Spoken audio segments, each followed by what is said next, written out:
அன்புள்ள தமிழ் மக்களே, உங்கள் அனைவருக்கும் என்னுடைய வணக்கம்.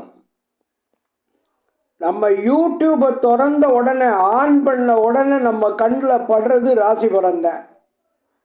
அதுவும் இப்போ மார்ச் வர்ற 2025 மார்ச் 29 சனிப்பெயர்ச்சி வருதான். அதுக்காக ஆளுக்கு சனிப்பெயர்ச்சி பலன்கள் ராசி பலன்கள் போட ஆரம்பிச்சிட்டாங்க. நமக்கு நம்ம ராசி என்னன்னு தெரியும், உடனே அதுக்கு என்ன போட்டிருக்காங்கன்னு பார்க்க போயிடுவோம். பார்த்து பயப்படுவோம். ஏன் தெரியுமா? அதில் அவங்க பாடு எதையாவது சொல்லுவாங்க. உண்மையிலேயே சரியான பலன் தெரிந்து கொள்ள வேண்டும் என்றால் நம்ம பிறந்த ஜாதகத்தை வைத்து கொண்டு கோச்சார பலன் எப்படி இருக்கிறதுன்னு தான் பார்க்கணுமே தவிர, வெறுமன ராசி பலனை படித்து இதான் நமக்கு பலன் நினச்ச நம்பி வாழக்கூடாது. ஒன்று. இன்னொன்று, இந்த சனிப்பெயர்ச்சினால் உங்கள் ராசிக்கு இன்ன பலன் சொல்லி கெடுதல் பலன்களை கூட சொல்லிவிடுவாங்க. இப்போ ஆனால் பெரும்பாலான ஜோசியர்கள் கெட்டிக்காரத்தனமாக அவங்களுடைய வீடியோ அதிகமாக பார்க்கப்பட வேண்டுங்கிறதுக்காக நல்ல பலன்களை மட்டும் சொல்லி கெட்ட பலனை மறைச்சிடுவாங்க. அது வேற. ஆனால் அவங்க சொல்கிறது இப்போ இருக்கிற கோச்சார அடிப்படையில் சொல்லுகிறார்களே தவிர நம்முடைய ஜாதகத்தில் சனி எங்கே இருக்குன்னு அவங்களுக்கு தெரியாது. சனி பகவான் எந்த இடத்துல இருக்கிறாரோ அதை பொறுத்து பலன் மாறும். அவங்களே சொல்கிறாங்க, ரிஷபத்திலேயோ துலா ராசியிலேயோ மகர ராசியிலேயோ கும்பராசியிலேயோ சனி இருந்தால் இந்த சனிப்பெயர்ச்சி உங்களுக்கு ஒன்றும் பெரிய கெடுதலை உண்டாக்காது அவங்களே சொல்கிறாங்க. ஆனால் நமக்கு எதில் இருக்குங்கிறத ஜாதகத்தை பார்த்தா தானே தெரியும்.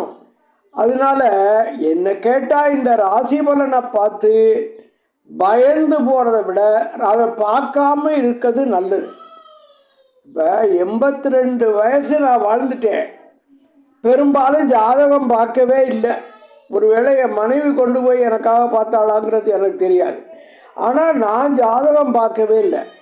என்னுடைய குறிக்கோள் நம்பிக்கை என்னன்னு கேட்டால், கடவுளை நம்புங்கள், உழைப்பை நம்புங்கள். எவ்வளவுக்கு நம்ம உழைக்கிறோமோ அவ்வளவுக்கு நமக்கு பலன்.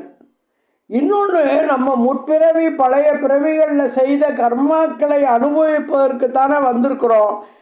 அப்போ ஏதாவது என்ன கர்மா வந்தாலும் அதை அனுபவித்து விடுவோமே என்கிற ஒரு தைரியம் இருந்து விட்டால் அப்புறம் எதுக்கு ஜாதகம், அப்புறம் எதுக்கு ராசி பலன் பார்க்கறது? தேவையே இல்லை.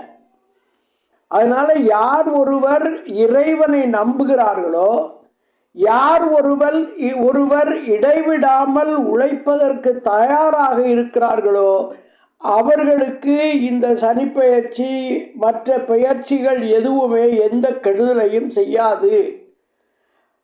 அதனால் கடவுளை நம்புங்கள், உண்மையாக உழையுங்கள். உழைப்பவர்களை கிரகங்கள் ஒன்றும் செய்வதில்லை. எனவே நீங்கள் மகிழ்ச்சியாக ஆனந்தமாக இருங்கள். அடிக்கடி ராசி பலன்களை பார்க்காதீர்கள். நன்றி, வணக்கம்.